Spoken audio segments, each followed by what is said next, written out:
ये हमारा question electric field से है। क्वेश्चन हमारा कह रहा है at what distance from A 5 × 10⁻⁸ coulomb point charge the intensity of electric field will be 450 Newton पर कूलम। ये क्वेश्चन 2024 के सेंटअप एग्जाम में भी पूछा है और बोर्ड एग्जाम के लिए भी ये इंपॉर्टेंट है। तो अगर कोई भी पॉइंट चार्ज दिया हुआ हो, उसकी वजह से आर डिस्टेंस पे इलेक्ट्रिक फील्ड का जो फार्मूला होता है वो होता है आपका E = इलेक्ट्रिक फील्ड को हम यहाँ पे E से रिप्रेजेंट कर रहे हैं। E = होता है 1/4πε0 और जो चार्ज का मैग्नीट्यूड दिया हुआ है वह चार्ज और उस चार्ज से जो डिस्टेंस है उस डिस्टेंस का स्क्वायर। ये हमारा फार्मूला है किसी भी पॉइंट चार्ज की वजह से आर डिस्टेंस पे इलेक्ट्रिक फील्ड निकालने का। अब यहाँ पे ये है कि जब तक ये ना कहा गया हो कि वो पॉइंट चार्ज किसी मीडियम में रखा हो, यानी किसी पर्टिकुलर मीडियम का जिक्र ना किया गया हो, तो हम ये मान के चलते हैं कि वह हवा में रखा हुआ है। ठीक है, और उसके हवा के केस के लिए ये हमारा फार्मूला होगा, यानी वहाँ पे ये जो ε0 है वो एयर का परमिटिविटी है। तो यहाँ पे नहीं कहा गया है कि चार्ज किस में रखा हुआ है, इसका मतलब कि चार्ज वो हवा में रखा हुआ है और हवा के लिए ये हमारा फार्मूला है।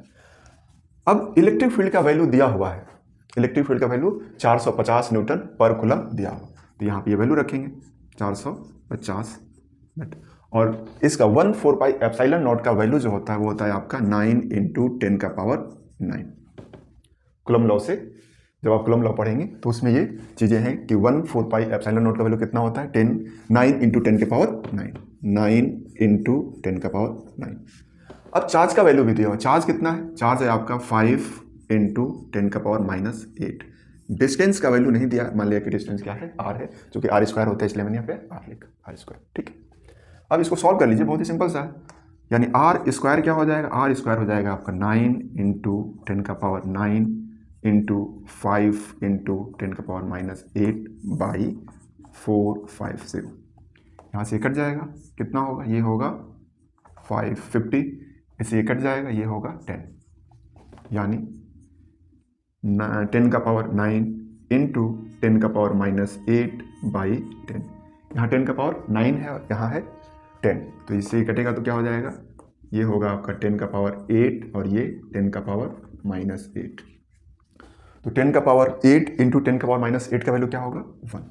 इतनी तो मैथ आप लोगों को आती होगी। ठीक है, अब r² = 1, देन r = 1, क्योंकि 1 का अंडर रूट क्या होता है 1 ही होता है, यानी ये निकल गया हमारा r, यानी उस चार्ज से डिस्टेंस, यानी इतने चार्ज से, यानी जो हमारा चार्ज है 5 × 10⁻⁸ कूलम, उतने से अगर 1 मीटर की दूरी पे कितना इलेक्ट्रिक फील्ड का वैल्यू होगा 450 न्यूटन पर कूलम। ठीक, अब क्या है r क्या है, लेंथ है, इसलिए इसका यूनिट क्या होगा मीटर, यानी r का वैल्यू, यानी डिस्टेंस का वैल्यू जो होगा 1 मीटर। ठीक है।